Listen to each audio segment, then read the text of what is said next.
papá y mi mamá son personas campesinos. Cuando mi mamá estaba embarazada, estando metida por 14 meses, mi mamá no tenía suficientes vacunas. Y en ese tiempo, en los 80, había una epidemia de la rocioli, una enfermedad que se dejaba de mientras yo estaba desarrollando el vientre ¿Qué de le mi puedes mamá, decir al coordinador que se me hace favor? mi Al oído pues no coordinador. sabía. Ay, sí puede venir. Solamente Por diagnosticó mi favor. sordera tiempo después de mi nacimiento. Inicialmente no hubo un diagnóstico al momento de nacer.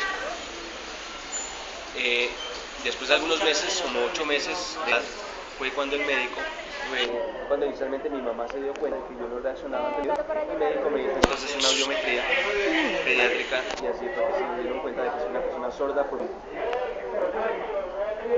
¿Cómo inició entonces su preparación en el colegio?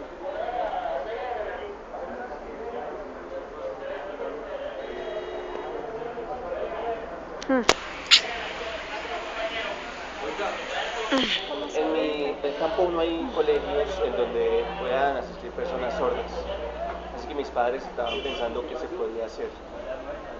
Yo tenía unos años, como 2 años y medio, entonces decidimos ir. Mis papás decidieron llevarme al Instituto Nacional para Sordos y Sordos. Allí es donde tuve mis primeras experiencias educativas. La persona más interesada en ello era mi mamá. Ella quería más el desarrollo de mi desarrollo personal. Sin embargo, era bastante difícil desde Facatativá hacer el paseo diario a Bogotá para aprender. Sin embargo, la experiencia del instituto pues, fue muy importante porque pues, inicialmente aprendí lengua de señas. Sin embargo, también tuve la iniciativa de la obligación de aprender la lengua oral con profesores pues, que tenían esa filosofía de que tenía que ser oral. ¿Sí? Unos años después comencé a estudiar la primaria en el Colegio Filadelfia para sordos. Allí también estudié el bachillerato y me gradué hace algunos años. Después de haber terminado mis estudios, me fui escogida, siendo bachiller, para ingresar al proyecto de traducción de la Biblia a la lengua de señas colombiana. Al haber ingresado entonces, ingresé a estudiar teología y durante 6 años estudié teología y ya terminé, soy teóloga. Después de haber terminado mi carrera de teología, entonces yo decidí que quería estudiar algo más, algo que tuviera que ver con lo social en mi comunidad sorda. Entonces fue por eso que tomé la decisión de estudiar psicología. Y entonces tengo un trabajo y a la vez estudio aquí. Ya llevo 11 años trabajando y estudiando de manera seguida. Ingresé aquí a la universidad hace 7 años.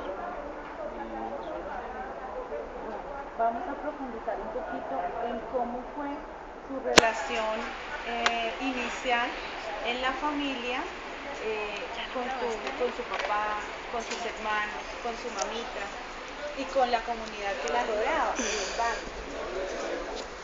Sí, en la finca. Sí, en la finca. Bueno, eso fue un poco difícil, porque siendo el campo, mi papá y mi mamá, pues, cuando se dieron cuenta de que soy una persona sorda, entonces los campesinos alrededor, en las fincas del lado, estaban pensando que yo era una persona poseída por el diablo. Eso fue bastante difícil para toda la familia porque entonces los campesinos, los vecinos empezaron a alejarse de mi familia. La reacción más difícil fue la de mi papá, que pensaba en abandonarme. Pensaba que yo no tenía ningún futuro, ninguna expectativa para mi vida. Mi mamá no quería que eso ocurriera. Mi mamá sí quería que yo progresara, que yo fuera una excelente hija, que tuviera un buen desarrollo. Con el tiempo, mi papá y mi mamá tomaron la decisión de vender la finca y venir a vivir a Bogotá. Y pues ya con esa experiencia pues un poco mejor con mi mamá, nosotros mejoramos mucho nuestra relación personal, ¿sí? Sin embargo, pues a raíz de los problemas económicos en nuestra familia, problemas en relaciones de comunicación, pues siempre había distintas dificultades. Mi papá iba muy poco a las actividades de aprender lengua de señas. Quien más iba era mi mamá. Y así aprendí a compartir mucho con mi mamá, pero con quien más compartí fue con mi hermana. Porque a la vez que íbamos creciendo juntas, somos de edades similares, entonces mi hermana sí aprendió lengua de señas, hablamos mucho, y mi hermana hoy trabaja muchísimo, ella es es intérprete y además ella es profesora de personas sordas. Muchísimas entidades del Estado estuvieron involucradas contigo en la ayuda. Menciónanos algunas de ellas. O privadas, si tienes algunas.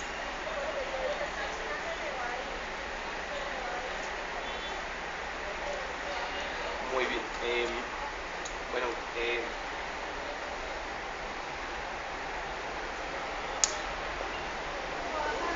Bueno, digamos, a nivel institucional, a nivel estatal, pues lo primero que hay que mencionar son las leyes, ¿sí?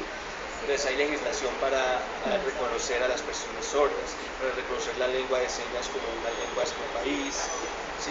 Sin embargo, pues durante mi crecimiento, pues hubo en realidad esa ayuda, pues fue muy poca, en realidad. La superación personal, eso tenía que venir de mis propias ganas de superarme y de mi mamá, ¿sí? Oportunidades para las personas sordas hay muy pocas, oportunidades de formarse, de trabajar hay muy pocas. Que si empezamos a hablar de dificultades, las dificultades que han tenido en la formación intelectual que tú has tenido, ¿cuáles podemos enumerar? Enumera de la más difícil de la más importante a la que tú consideras más pequeña. ¿Estás hablando de temas o sea, los temas, cuáles son las materias difíciles o dificultades a nivel personal, a nivel más personal? Sí, no, académico, en la parte académica. En la parte académica. A ver, ¿estás hablando del colegio o de la universidad? Iniciemos con el colegio. ¿Qué pasó? Bueno, eso es en el colegio.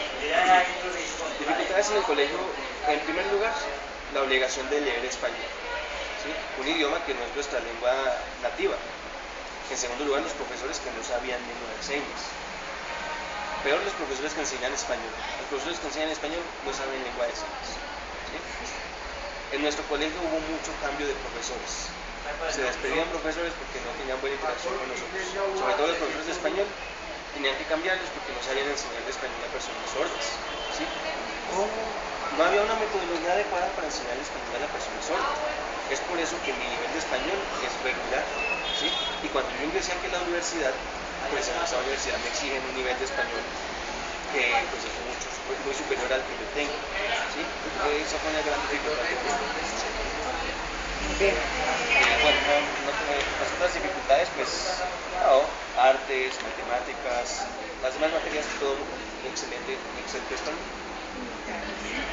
Vamos con cositas como ¿qué sugieres tú para las políticas de inclusión de los sordos en el contexto educativo en Colombia?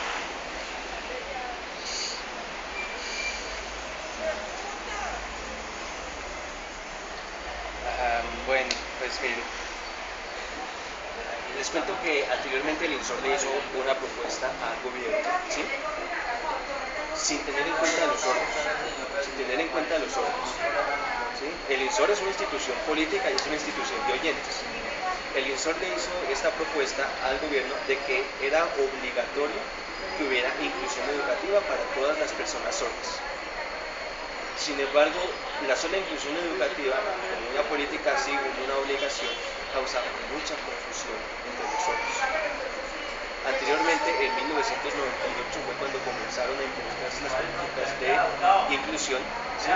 En donde tenía que haber un intérprete en cada salón, ¿sí? Pero donde las personas sordas no desarrollan su cultura. Las personas sordas van, reciben unos contenidos como de un intérprete, pero no desarrollan su cultura. El gobierno no se preocupa por evaluar cómo va la inclusión educativa. La evaluación de la inclusión educativa es cuántos están incluidos, pero el gobierno no evalúa cuál es su desarrollo personal, cuál es el desarrollo de su cultura, cómo se desarrollan sus costumbres, cómo se desarrollan sus relaciones personales. El gobierno no está evaluando eso.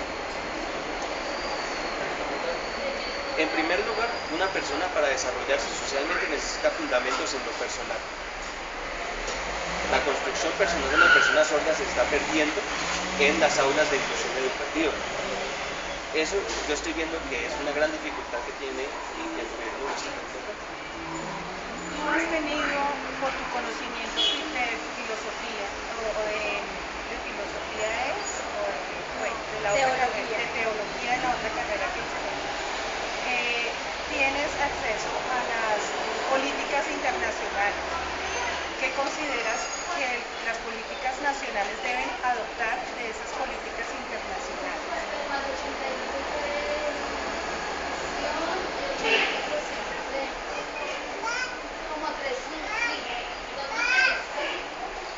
Uy, hay muchas. A ver.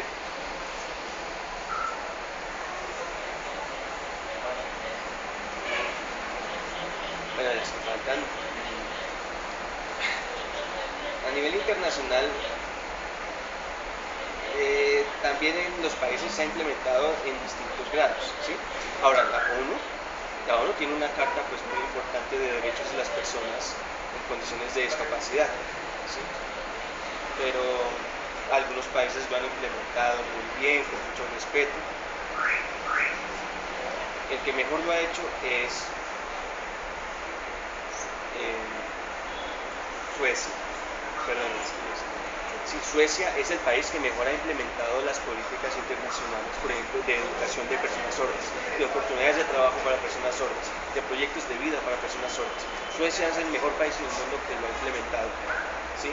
Para poner en respeto los derechos de las personas sordas, ¿sí? Es el que más éxito ha tenido. Al contrario, pues muchos otros países lo han implementado en grados muy variados. Aquí en Colombia, ¿qué necesita? ¿Qué falta?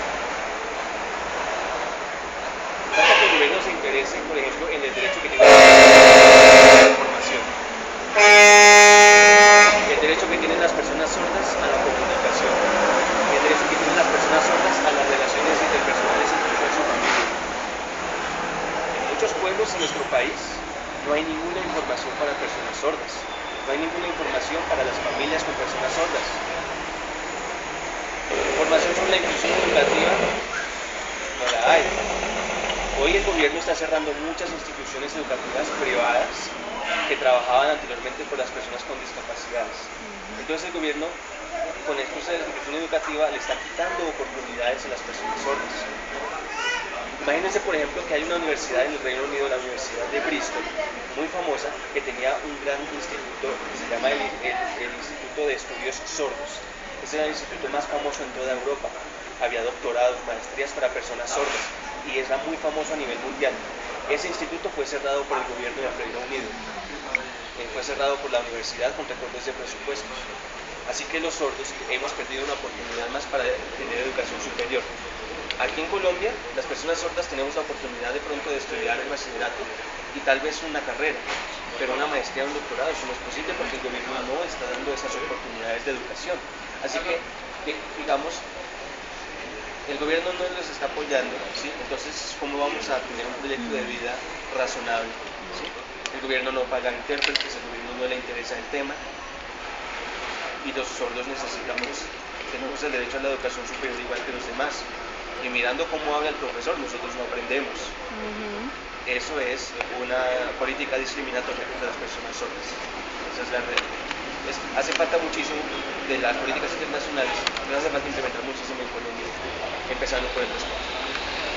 Me parece impresionante y muy valioso el aporte que nos estás haciendo, ya que nosotros vamos a llevar a cabo esta investigación, o vamos a hacer un artículo, si es posible, un artículo científico, para que sea incluido también a nivel de educación superior.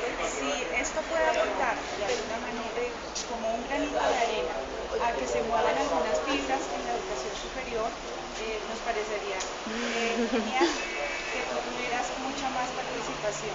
De todas maneras, yo en este momento, pues como entrevistadora, te voy a conducir un poquito hacia la parte personal.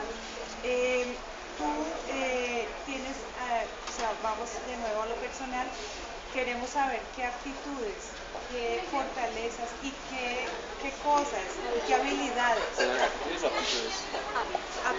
aptitudes, Sí, porque qué actitudes Entonces, habilidades. o habilidades habilidades. tienes.